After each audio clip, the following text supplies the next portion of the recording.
जय माता रानी की दोस्तों, आप सबका सुनीता भक्ति चैनल में हार्दिक स्वागत है। माँ दुर्गा की कृपा आप और आपके समस्त परिवार पर बनी रहे। दोस्तों, माघ महीने की गुप्त नवरात्रि जो साल में 4 बार आती हैं। शारदीय और चैत्र नवरात्रि में माता रानी की पूजा पूरे 9 दिन बड़े धूमधाम से की जाती है। शारदीय और चैत्र के अलावा साल में 2 बार गुप्त नवरात्रि मनाई जाती है। वही गुप्त नवरात्रि में उनकी साधना गुप्त रूप से की जाती है। तो जानिए इस साल माघ महीने में गुप्त नवरात्रि कब है। गुप्त नवरात्रि का संबंध 10 महाविद्या की साधना से जुड़ा है। माघ के महीने में मनाई जाने वाली गुप्त नवरात्रि ठंड के दिनों में भी होती है, तो बसंत ऋतु के आगमन के दौरान ही ये पूजा होती है। ये तंत्र मंत्र और गुप्त सिद्धियों के लिए प्रसिद्ध है। मान्यता है कि गुप्त नवरात्रि के दौरान माँ दुर्गा और उनकी 10 महाविद्याओं को पूजने से जिंदगी की सभी बाधाएं दूर हो जाती है और हर मनोकामना की पूर्ति होती है। धार्मिक मान्यता के अनुसार इस दौरान में की गई पूजा जितनी गुप्त रखी जाए वो उतनी ही सफल होती है। तो आइए जानते हैं माघ मास के शुक्ल पक्ष की प्रतिपदा तिथि कब प्रारंभ तथा कब समाप्त हो रही है।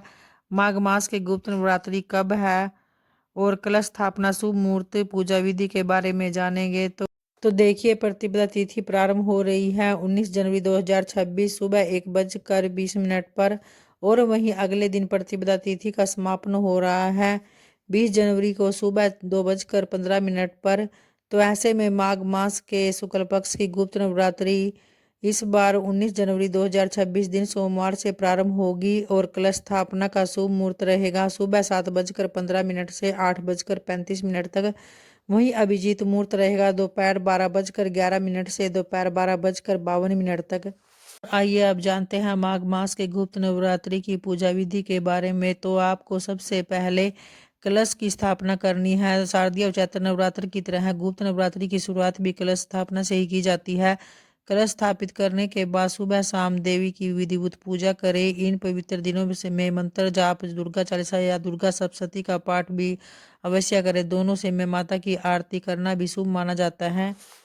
और गुप्त नवरात्रि के पहले दिन आपको स्नान करके साफ सुथरे वस्त्र धारण करने हैं। इसके बाद फिर पूजा घर मंदिर की साफ सफाई करनी है। माँ दुर्गा की तस्वीर के आगे घी का दीपक या अखंड जोत जलाए, फूल और अक्षत अर्पित करें।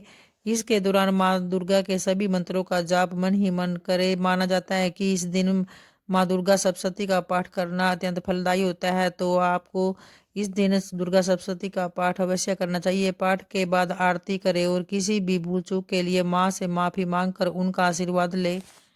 तो ऐसे ही भक्तों, माघ गुप्त नवरात्रि साधना, श्रद्धा और आत्मिक शक्ति को बढ़ाने का एक खास समय होता है। इन 9 दिनों में अगर आप सच्चे मन से और गुप्त रूप से माँ दुर्गा की उपासना करें तो जीवन में आ रही सभी परेशानियों से छुटकारा मिल जा सकता है और सुख समृद्धि का मार्ग खुल सकता है। तो ये थी माघ मास की गुप्त नवरात्रि की विशेष जानकारी। तो आशा करती हूँ कि आपको वीडियो जरूर पसंद आई होगी। जय माता रानी की।